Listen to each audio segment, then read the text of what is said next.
Buenas noches. Bienvenidos al servicio de estudio bíblico. Qué bueno estar juntos en la casa del Señor esta noche, alabando y bendiciendo el nombre de nuestro Señor Jesucristo. Vamos a tener una palabra de oración. Gracias, Señor, por la oportunidad de reunirnos esta noche en tu nombre. Gracias porque estamos cada uno donde estamos, alabando y bendiciendo tu nombre. Y nosotros hacemos de este lugar, hacemos un lugar de reunión, hacemos la casa de oración y estudio bíblico. Así que te alabamos y te bendecimos. Pedimos, Señor, que tomes el control del servicio de esta noche. Recibe la gloria y que todo lo que hagamos sea para tu honra y para tu gloria. En el nombre precioso de Jesús. Amén. Bueno, esta noche el estudio sigue sobre la serie de la iglesia. Vamos a ver por dónde hemos andado y qué es lo que estamos haciendo. El comienzo de la iglesia fue el primer estudio de la serie. Después vimos la autoridad para bautizar. Luego vimos la autoridad para predicar, que fue la comisión restringida a los 12 y también luego a los 70. Luego vimos que la iglesia fue edificada sobre los apóstoles. Y entonces ahí fue donde se nos fue un poco más de tiempo la semana pasada.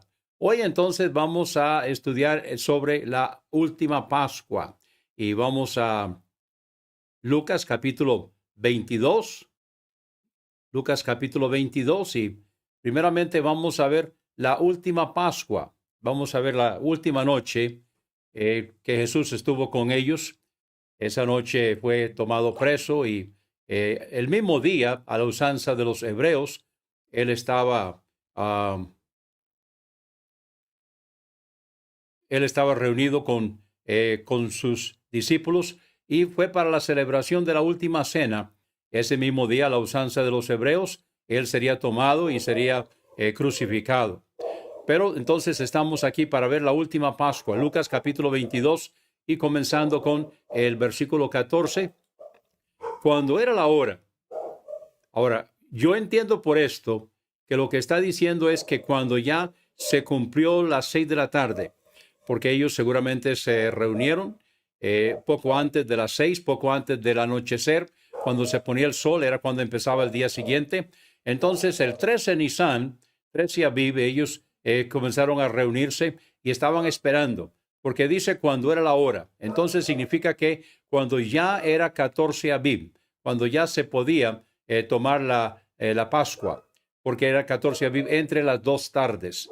Entonces, ellos la tomaron al comienzo del 14 Aviv, que era la noche, porque recuerde que la noche y la mañana, o la noche y la mañana y la tarde, era como se contaban los días. Entonces, la noche del 14 Aviv, que era al final del 13, entonces como a las 6 de la tarde, cuando era la hora, se sentó a la mesa y con él los apóstoles. Vamos a continuar aquí con el versículo 15, y les dijo: cuánto he deseado comer con vosotros esta Pascua antes que padezca. Bueno, esta era la tercera Pascua que él participaba con ellos, y la Pascua, recuerde que era señalando o recordando la salida de ellos cuando salieron de Egipto, y la Pascua estaba señalando hacia Jesucristo. Juan el Bautista en varias oportunidades identificó a Jesucristo. Jesucristo se presentó donde Juan el Bautista para ser bautizado por él, luego fue llevado al desierto para ser tentado y luego regresó donde Juan el Bautista estaba predicando. Y entonces cuando ya Jesús estaba en medio y Juan el Bautista lo identificó: este es aquel de quien yo estaba hablando, que yo no soy digno de desatar sus zapatos. Este es el que era antes de mí. Yo vengo después de él. Entonces está identificando a Jesús, pero una cosa muy importante que dijo es: este es el Cordero de Dios. He aquí el Cordero de Dios que quita el pecado del mundo. Entonces Jesucristo era el cumplimiento de la Pascua. La Pascua estaba señalando hacia Jesucristo. Cada Cordero de la Pascua, y fueron miles a través de los años, cada Cordero de la Pascua estaba señalando hacia Jesucristo, el Cordero de Dios. Entonces ahora, la última vez que Jesús va a celebrar la Pascua, porque ese mismo día, la usanza hebrea, ese mismo día la Pascua se iba a cumplir. Él iba a dar su vida, entonces Él iba a morir como el Cordero de Dios. Entonces, por eso es que le dice, cuánto he deseado comer con vosotros esta Pascua. O sea, la última Pascua que Él participó con ellos antes que padezca, le dijo Jesús. Vamos al versículo 16. Dice, porque os digo que no la comeré más hasta que se cumpla en el reino de Dios. Bueno, se cumplió. Ese mismo día se cumplió. Cuando ya Él, como el Cordero de Dios, murió, entregó su espíritu en la cruz, más o menos a las 3 de la tarde.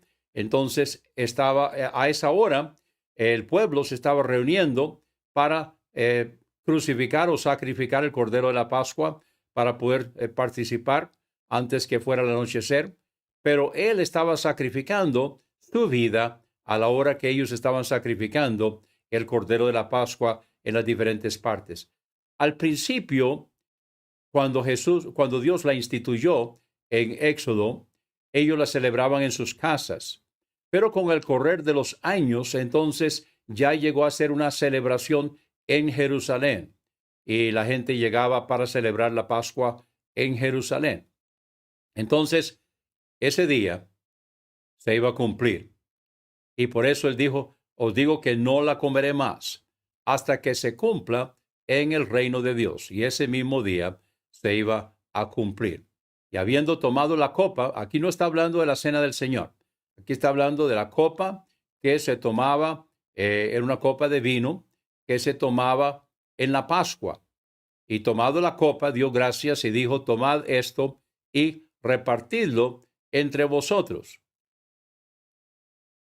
Porque os digo que no beberé más del fruto de la vid hasta que el reino de Dios venga. Ahora, el reino de Dios ya estaba ahí, pero esa noche Él iba a dar vamos a ver el pacto. Vamos a estudiar un poco más en unos momentos en cuanto al en cuanto al pacto, porque os digo que no beberé más del fruto de la vid hasta que el reino de Dios venga. Entonces, ya Él no iba a participar de la Pascua. La Pascua se iba a cumplir ese día. No iba a participar tampoco del fruto de la vid hasta que volviera a participar. Yo personalmente creo que en las bodas del Cordero, Él va a volver a participar. Una cena va a haber ahí, el banquete en las bodas del Cordero, y yo creo que Él ahí va a participar. Pero eso es un criterio muy personal. Ahora, quiero que vayamos ahora al siguiente punto que estamos viendo en esta noche, es la institución de la Cena del Señor.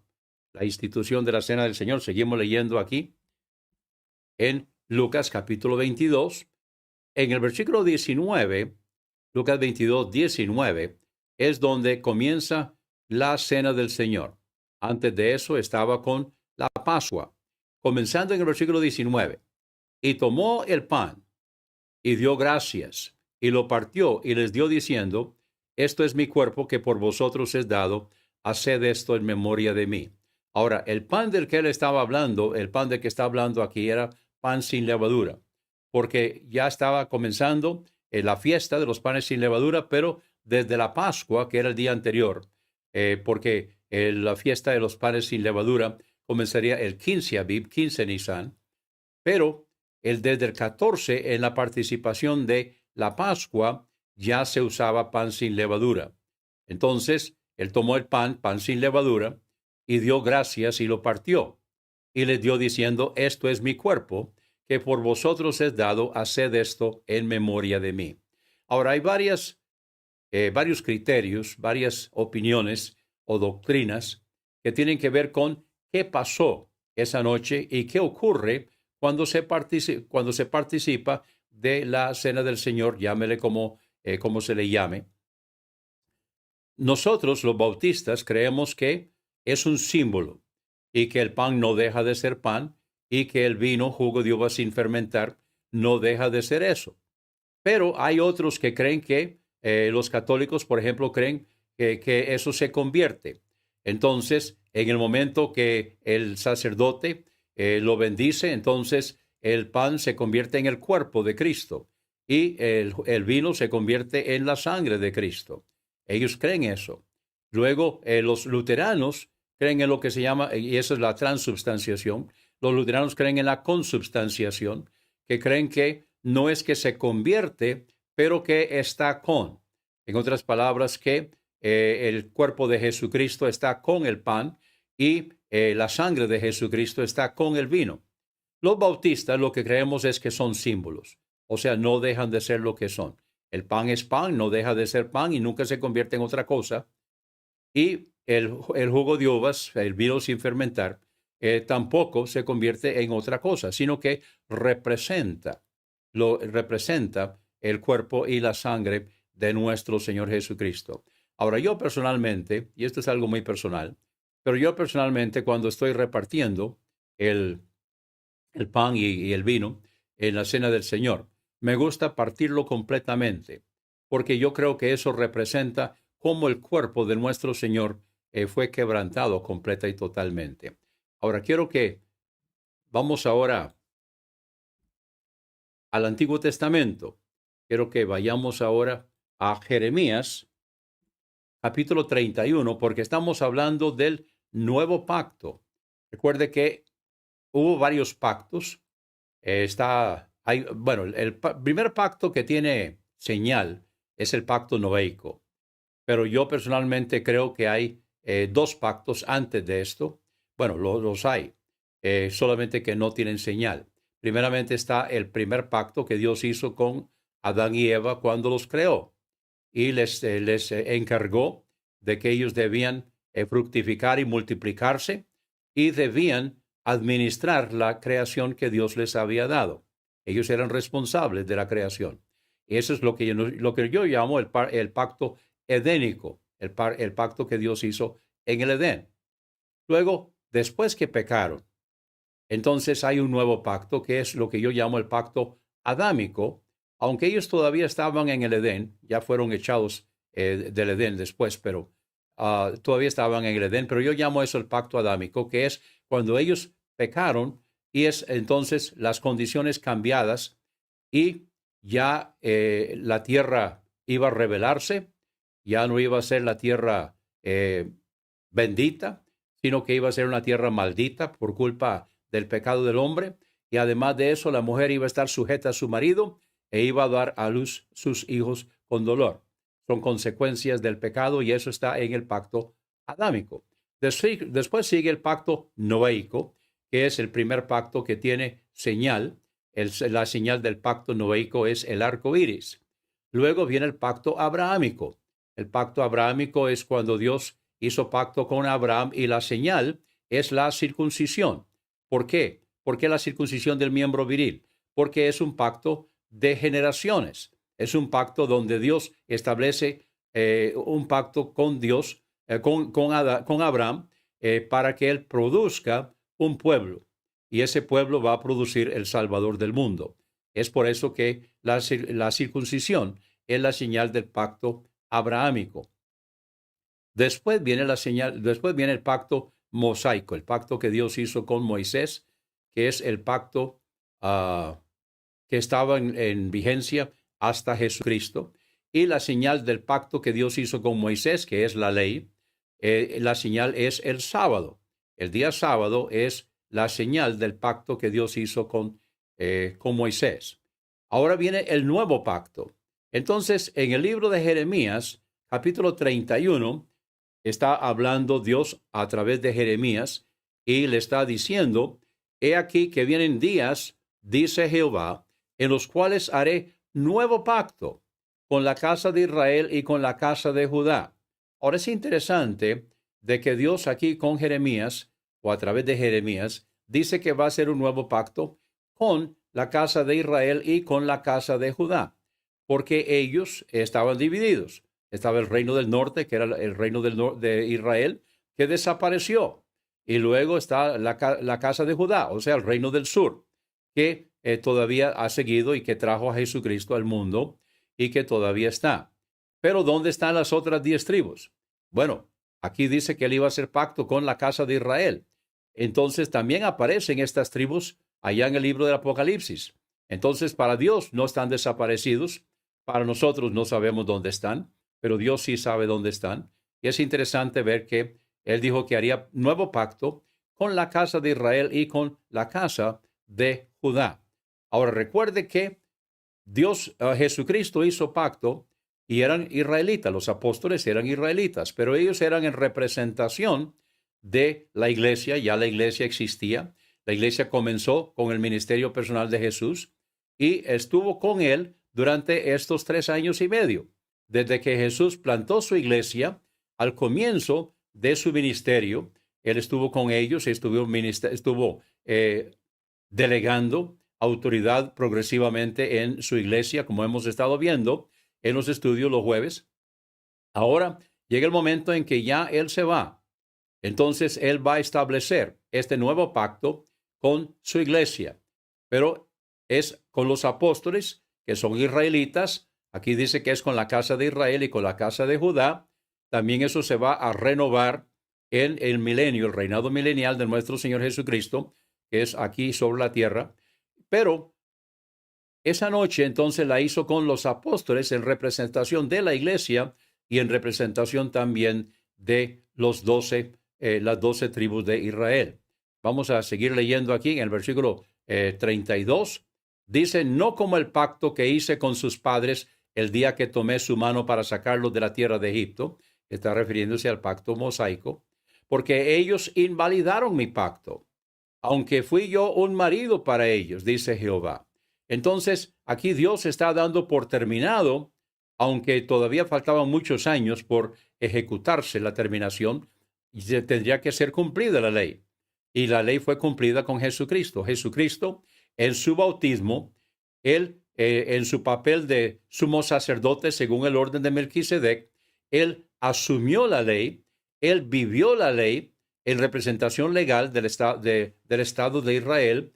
Él cumplió la ley, terminó de cumplirla el sábado, cuando cumplió el sábado del séptimo día en la cruz, el día de reposo, y resucitó el primer día de la semana. Pero aquí ya está dando Dios, a través de Jeremías, está dando que Él da por terminado en su mente el pacto, porque ellos ya lo han invalidado, no como el pacto que hice con sus padres el día que tomé su mano para sacarlos de la tierra de Egipto, porque ellos invalidaron mi pacto, aunque fui yo un marido para ellos, dice Jehová. Versículo 33 dice, pero este es el pacto que haré con la casa de Israel después de aquellos días. O sea, cuando ya se cumple el tiempo, cuando ya Jesucristo vendría y Él sería el Mesías, el prometido. Entonces, este es el pacto que haré con la casa de Israel después de aquellos días, dice Jehová. ¿Cuál es? Daré mi ley en su mente y la escribiré en su corazón. Y yo seré a ellos por Dios y ellos me serán por pueblo. Ahora, ¿cómo iba a ocurrir eso?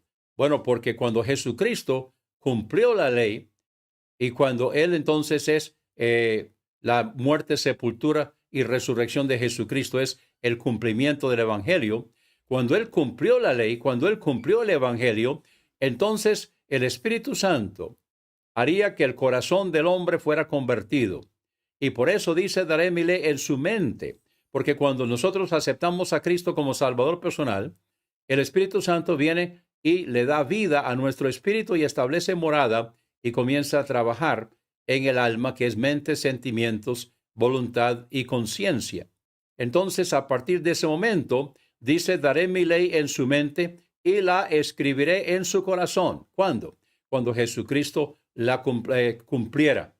Y yo seré a ellos por Dios y ellos me serán por pueblo. Entonces, ahora vamos a volver a Lucas capítulo 22 y el versículo 20 está en la institución de la cena del Señor. Y entonces dice, de igual manera, después que hubo cenado, o sea, después que comió el pan en la institución de la cena del Señor, tomó la copa, diciendo, esta copa es el nuevo pacto en mi sangre que por vosotros se derrama.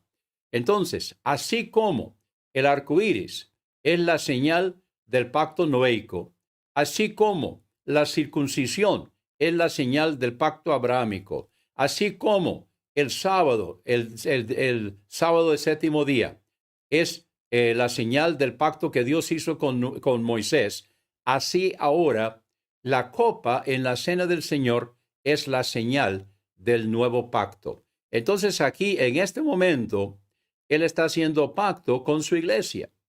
En este preciso momento, cuando ya Él se va, Él ha estado con su iglesia desde que comenzó su ministerio. Él ha estado con su iglesia, pero su iglesia ha andado para allá y para acá con Él. Ahora Él se va y va a venir el Espíritu Santo. Entonces, ahora Él está instituyendo el nuevo pacto, está haciendo el nuevo pacto con su iglesia. Vamos ahora a continuar en el capítulo 22, pero vamos a pasar por encima de algunos versículos. ¿Cuáles son los versículos que están en el medio? Bueno, uno cuando Él identificó a quién lo iba a traicionar, y otro cuando se ponen a discutir entre ellos quién va a ser el mayor.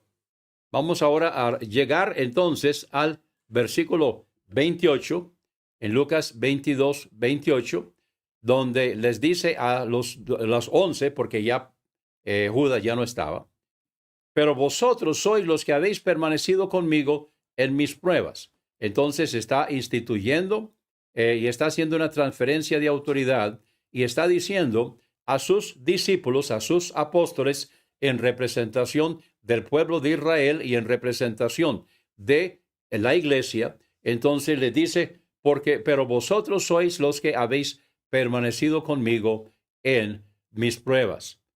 Versículo 29.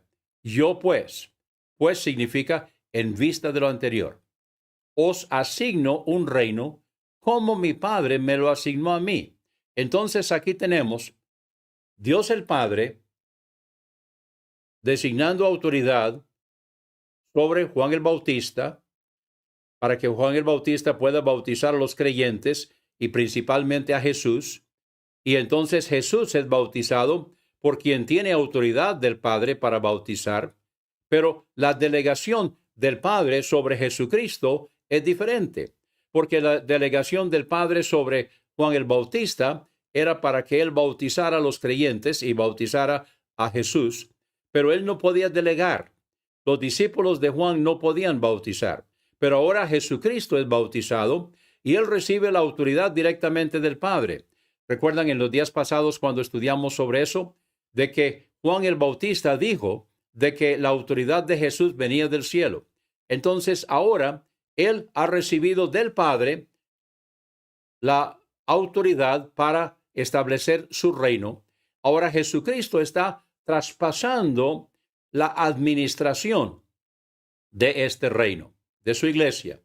Yo pues os asigno un reino, o sea, la administración de su iglesia, como mi Padre me lo asignó a mí.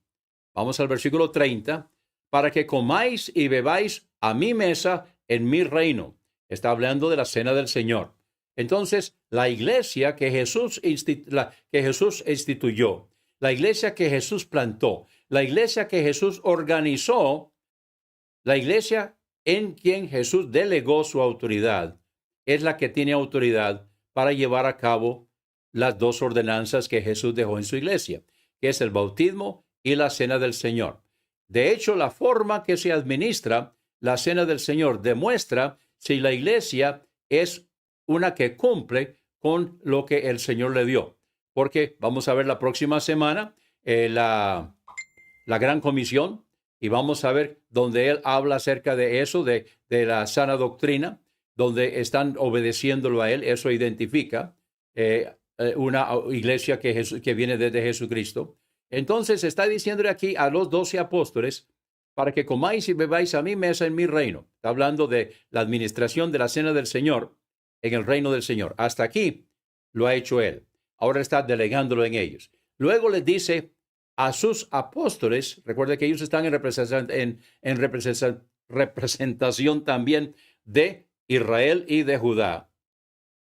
Y os sentéis en tronos juzgando a las 12 tribus de Israel. Entonces vemos aquí donde Jesús en esta última Pascua está instituyendo la cena del Señor y hay una transferencia de autoridad donde ahora a partir de este momento ya Jesús se va, la iglesia entonces ya está organizada, ya tiene el pacto, ahora va a comenzar a autoadministrarse bajo la autoridad de Jesucristo. Los apóstoles van a ir plantando iglesias y ellos entonces van a cada iglesia local, independiente, autónoma y soberana, va a ser responsable ante el Señor de llevar a cabo la gran comisión.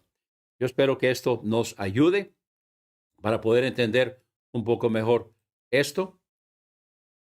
Entonces, hemos estudiado sobre la iglesia, hemos estado viendo el comienzo de la iglesia, que comenzó al comienzo del ministerio de nuestro Señor Jesucristo. Vimos donde Él dio la autoridad para bautizar, o sea, Él delegó autoridad en sus discípulos, luego la autoridad para predicar, primeramente a los 12 y después a los 70, pero fue solamente a la casa de Israel. Y luego vimos que la iglesia fue edificada sobre los apóstoles. Y entonces esta noche hemos estado viendo cómo Él celebró la última Pascua, la institución de la Cena del Señor, el nuevo pacto y la transferencia de autoridad sobre su nueva iglesia. No quiero terminar esta noche sin dar oportunidad para que usted pueda tomar una decisión por el Señor. Ahí donde usted está, usted puede tomar la decisión por el Señor de aceptar a Cristo como Salvador personal. Si no ha habido un momento en su vida que usted reconoció que es pecador, pecadora, se arrepintió de sus pecados, aceptó a Jesucristo como su Salvador personal, entonces mucho de esto tal vez usted no lo está entendiendo. Pero usted puede entenderlo mejor cuando acepta a Cristo, cuando Jesucristo nace en usted, cuando el Espíritu Santo le da vida a su espíritu y establece morada y comienza a trabajar en su mente. Cuando usted repone la basura de la mente con palabra de Dios y Dios comienza a trabajar y usted comienza a crecer y a madurar. Usted que es creyente, entonces también que tome decisiones de tomar las cosas en serio y realmente profundizarse en la palabra de Dios, dejarse usar, porque si nosotros no lo hacemos, ¿quién lo va a hacer? Y si no lo hacemos ahora, ¿cuándo lo vamos a hacer? Así que dejémonos usar, tome decisiones con el Señor, mientras usted tiene la oportunidad de hacerlo. Vamos a orar. Gracias, Señor, por tu palabra que ha sido enseñada esta noche. Te pido que tu Santo Espíritu la tome y la administre a cada vida, para que cada uno, Señor, pueda tomar decisiones esta noche, para aceptarte como Salvador personal o para aceptarte como Señor y dejarse usar para tu honra y para tu gloria. Formar parte de una de tus iglesias que comenzaron desde que Jesucristo estableció la primera iglesia y han continuado a través de los siglos. Y te pedimos, Señor, que nos ayudes a entender y a aplicar tu enseñanza. Lo pedimos en el nombre de Jesús. Amén.